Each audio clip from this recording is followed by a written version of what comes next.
Leafs fans, it's okay to say it out loud. This is the best you've felt about your team in a long time. For some, since 1967, and you know how that season ended. This year, you've seen the future, and it looks really good. Finally, a sense of hope, one that doesn't feel like it'll be fleeting. And no matter how these playoffs end, the Leafs are already winners, having won back the respect and admiration of their long-suffering faithful. A stellar cast of youngsters have captured your hearts and made being a Leafs fan cool again. They've allowed you to believe in them as players, that they may be very, very special. But also to believe in the team in a much different way than the teases in the past.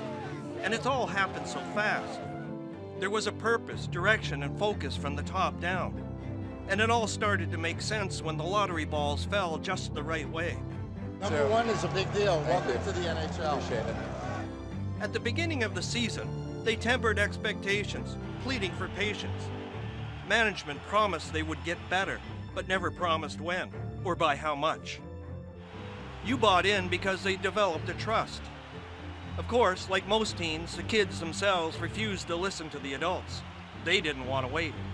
Neither did their older brothers once they got a sense of it. The first glimpse arrived opening night. Austin Matthews! 4 goals! Do you believe this?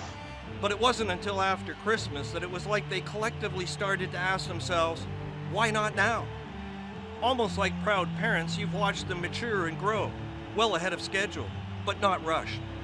And no one has lost sight of who they are, of how far they still have to go, but you're dying to know how much better it can get. They've managed to create their own identity, breaking records that live for decades, creating an excitement not felt in these parts for years. They've come together according to a plan, not by accident. Restoring the faith, creating a sense of possibility that the future may be really good. Not very many seasons have ended that way. Someone once said, the journey between what you once were and who you're now becoming is where the dance of life really takes place. Well then, welcome to the dance.